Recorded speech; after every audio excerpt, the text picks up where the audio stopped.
Hi, my name is Ebenezer Safadu. I'm a data specialist and I'm with the Eureka Business Intelligence Group. Today, I'm here to present our newest dashboard, which is the fuel price tracker. In Ghana, it looks like there's a general cry of the increase in prices at our fuel pumps.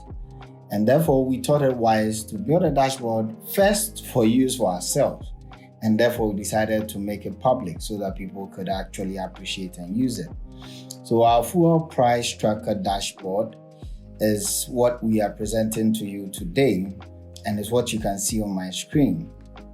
So to begin with, you have access to, it's quite intuitive because we didn't want it to be quite any complicated. You are going to use it on the go and therefore should be easy to be used. So we have two tabs, the current prices and the trend. And you can always go to Eureka BI for more information. So when you click on the current prices, that is where you get the current prices of fuel at the various oil marketing companies. We've selected just 10 of them. And so you can select which oil company you want to find the price at the pump. The latest date was 14th March. This data is coming from NPA and it is the indicative prices by NPA. So you can select, let's say, Allied Oil. You see that's selected OMC is Allied. And then you get the petrol price, the diesel price, and gas is non-applicable because they do not sell gas. The same, you can click on Petrosol and you get the petrol price, the diesel price, and the gas price. Top oil company, the same. Total and Puma, as well as Frames. I think Frames is the cheapest of what we selected. Let's check with Star. All right. Yeah, I think Frames is the cheapest. So that is on the current prices, and you can always go to Eureka for more. You can go back home to click again.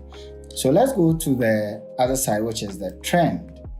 All right. So let's do some trending. I mean, we could have seen what is happening, but let's look at what has happened from January 2021 to the end. The selected year is 2021. So there is a tab here for you to do your selection. So you can select 2020 or 2021 or 2022. You can also use Control to select all. And therefore you can get from 2020 to 2021 how fuel prices has increased in Ghana. So let's say I'm looking at 2022, our current year, and then the product is petrol and I'm looking at oil. So I can do the play here so that you can see how it has panned out over the period. So you see a little bump here around 19 January and around 29 January, we see a little bump, another increase, and then let's see a last increase. And you could also hover here to get the percentage changes. So you can see your current date, your previous date, the current price, the previous price, and the percentage change in price. I believe this is quite an easy and very useful dashboard that you can use in your homes. Share with your friends and family, and always remember, Eureka Business Intelligence, clarity through insights. See you next time.